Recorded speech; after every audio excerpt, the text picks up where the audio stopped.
আসসালামু আলাইকুম রহমতুল্লাহ। প্রিয় দর্শক শ্রোতা, যেখান থেকে অনুষ্ঠান দেখছেন, সবাইকে হিজরি নববর্ষের গভীর শ্রদ্ধা ও শুভেচ্ছা জানাচ্ছি। আশা করি আপনারা ভালো আছেন। হিজরি নববর্ষ আমাদের জীবনে একটা নতুন বর্ষের সূচনা করেছে, একটা নতুন জীবন ধারণা দিয়েছে এবং আমরা পদার্পণ করছি সামনের দিকে। অনেক পথ পাড়ি দিয়ে এসেছি, জীবনের চড়াই উতরাই পেরিয়ে অনেকগুলো পথ আমরা মারিয়ে আসলাম। এখন অনেকে বার্ধক্যের বারে নুয়ে পড়েছে, অনেকে অনেক রকম অবস্থায় আছেন। যেখানে আছেন সবাইকে হিজরি শুভ নববর্ষের শুভেচ্ছা। হিজরি নববর্ষটা তো আমাদের কাছে যত আনন্দের মনে হচ্ছে, কিন্তু এর স্মারকটা কিন্তু অন্যরকম। হুজুর পাক সরওয়ারে কায়নাত সাল্লাল্লাহু আলাইহি ওয়াসাল্লাম হেদায়েতের বার্তা নিয়ে যখন নিজের কওমের কাছে, মক্কাবাসীদের কাছে এই দ্বীনের আহ্বান করেছেন, দাওয়াত দিয়েছেন, তখন তাকে সইতে হয়েছিলেন অমানসিক নির্মম নির্যাতন। তারপরও রাসূল পাক সাল্লাল্লাহু আলাইহি ওয়াসাল্লাম দমে যাননি। তো এই হিজরি বর্ষটাকে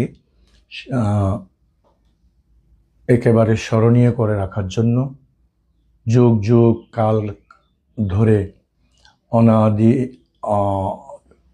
ভবিষ্যতের অনাগত কালের প্রজন্মের কাছে এই ত্যাগ তিতিক্ষার বার্তা নিয়ে যাওয়ার জন্য হিজরি নববর্ষকে স্মারক করা হয়েছে। কারণ বিশেষ করে ফারুক আজম রাদিয়াল্লাহু তাআলা আনহুর কথাও আসে। উনি একটা ধর্মীয় দৃষ্টিকোণে একটা নতুন বর্ষ চাঁদের হিসাবে করার উদ্যোগ নিয়েছেন। অনেকে অনেক রকমের প্রস্তাবনা দিয়েছেন। তখন সবশেষে সিদ্ধান্ত হলো হিজরতেই হোক এটার স্মারক। কারণ হিজরত ত্যাগ তিতিক্ষার স্মারক, হিজরত কষ্টের স্মারক, হিজরত জন্মভূমিকে ত্যাগ করার স্মারক। তো হিজরতের মধ্যে যে ত্যাগ তিতিক্ষা রয়েছে সেটা অন্য কোনো স্মৃতির মধ্যে হয়তো থাকতো না। অনেকগুলো যুদ্ধ বিজয় হয়েছে, সেগুলোর কোনোটাকে বর্ষ পরিক্রমার শুরু করতে আর কেউ অগ্রসর হয়নি। ফারুক আজম রাদিয়াল্লাহু তাআলা আনহু জমানা থেকে সেটা গণনা করা হয়ে আসছে হিজরি নববর্ষ। কিন্তু আমরা এটা চাঁদের সাথে সম্পর্কিত দেখি। তো আমাদের মুসলিম জিন্দেগির ইবাদত বন্দেগীর যত কিছু আছে সেগুলো চাঁদের সাথে সম্পৃক্ত। তো এই চান্দ্র বর্ষই হচ্ছে হিজরি বর্ষ বা চাঁদের বর্ষ। তো আমরা এই বর্ষটাকে স্বাগত জানাচ্ছি। আমরা চাই যেই ত্যাগ তিতিক্ষার উপর ইসলামের প্রতিষ্ঠা, আমরা আমাদের জীবনে যেন সেই ত্যাগ তিতিক্ষার পরীক্ষা দিতে পারি এবং সেখানে আমরা কামিয়াব সফল হতে পারি। আল্লাহ তাআলা আমাদেরকে তৌফিক দান করুন। আমাদের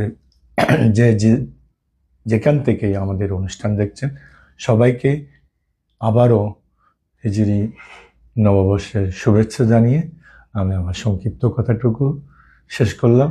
শুধুমাত্র শুভেচ্ছা জানাতে এসেছি। ধন্যবাদ সবাইকে।